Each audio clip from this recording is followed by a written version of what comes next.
La siembra directa es una técnica de cultivo. Incrementa la cantidad de agua que se infiltra en el suelo. Aumenta la retención de materia orgánica y la conservación de nutrientes en el suelo. En muchas regiones agrícolas, evita la erosión del suelo. Luego de las inundaciones, algunos funcionarios dijeron que el agua no drenaba como debería por este tipo de técnica de producción. Otros apuntaron al cambio climático. Buenos días, Buenos Aires. Recibe al ingeniero agrónomo Daniel Jorajuría y se pregunta, ¿la siembra directa es uno de los responsables de las inundaciones? Bueno, Daniel, bienvenido. Gracias. Ahí hablaban de la siembra directa, hablan de los canales clandestinos, todo lo que es vinculado al campo, ¿no? Al productor agropecuario. ¿Son los responsables de las inundaciones?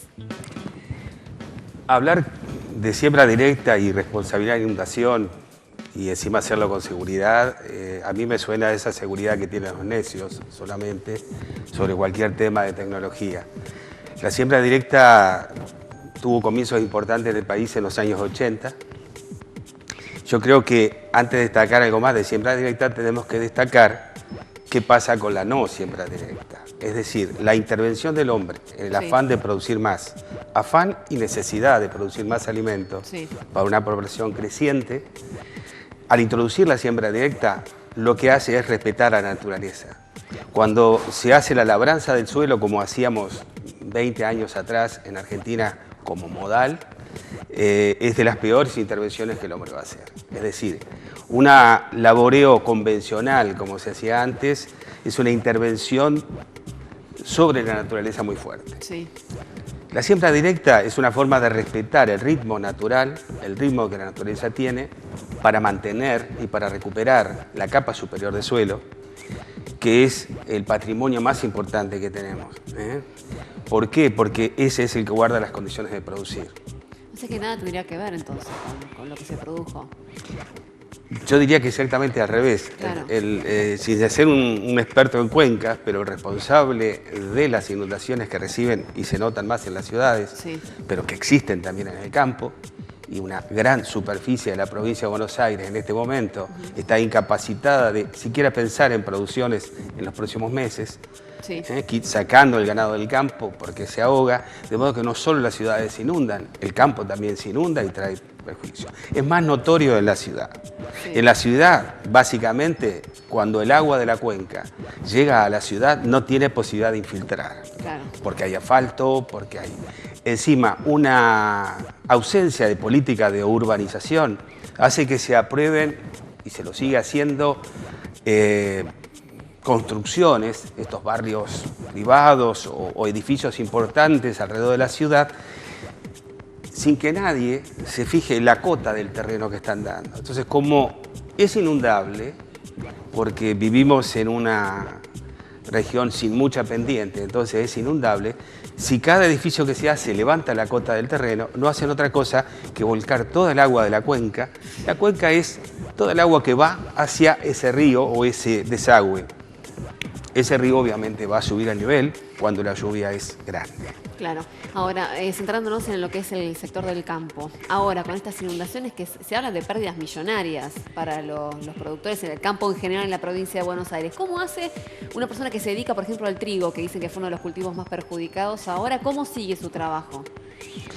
¿Cuándo vuelve? Nosotros que somos gente de ciudad, no lo sabemos. ¿Cuándo puede volver, digamos, a llegar a recibir algún ingreso de lo suyo? El campo está peleando en muchos frentes. Yo diría que si algún productor se anima a arriesgarse a hacer trigo este año, a pesar de lo que pasó en la anterior zafra, que no hubo precio porque a pesar de que sobraba en el mercado interno, se cerró la exportación. Si hay alguno valiente que se anime, en este momento no puede hacerlo en gran parte de la provincia de Buenos Aires, porque están los campos bajo el agua, insisto. Y no pueden ser utilizados, siempre está el doble recurso, bueno, hay ganadería, ni siquiera están pastables esos campos porque están inundados. Y el agua lleva mucho tiempo en salir, por lo que decíamos antes, no tendemos pendiente suficiente para que esto evacue. O sea que, ¿cuál es la expectativa de la persona, del productor agropecuario en la provincia de Buenos Aires?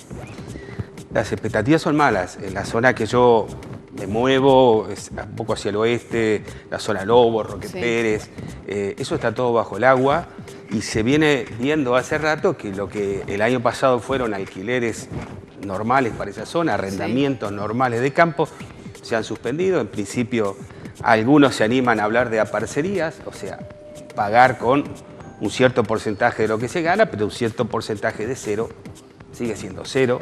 Sí. Y entonces yo creo que está muy comprometida la producción en general de todas las zonas inundadas. Bueno, hasta ahora desde el gobierno provincial lo que se escuchó es que van a eximir del pago de impuestos en muchos casos, otros prorrogan el pago de impuestos y otra de las medidas también créditos de fácil acceso para los productores, para maquinaria vial y también agrícola. Con eso no alcanza. ¿Qué deberían hacer? ¿Cuál debería ser la propuesta? Me cuesta a mí entusiasmarme de las promesas en momentos preelectorales tan cercanos como este, pero suponiendo que alguno de esos se dé, la rentabilidad agrícola difícilmente da para pagar una tasa de interés por baja que sea. Sí. Es muy difícil. La carga impositiva es muy grande, sí puede ayudar que haya una exención impositiva. Tenemos una carga impositiva muy grande y tenemos unos servicios muy malos, digamos, como tasa retributiva, porque cuando quieras sacar producción en el campo, en estas condiciones que van a quedar los suelos, va a costar mucho, los caminos, va a costar mucho.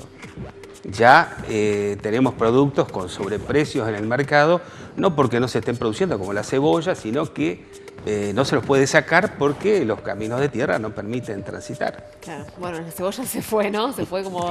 La cebolla se fue mucho, digo, sí, un ítem que me acuerdo, pero lo mismo puede pasar en otros. Es decir, las leyes del mercado son muy rígidas y si no se puede sacar el producto porque no hay terreno, o sea, digo, una alta cantidad de impuestos y unos servicios que no llegan, seguimos teniendo los mismos caminos de tierra de siempre y cuando llueve un poco, ahí no se puede entrar y salir.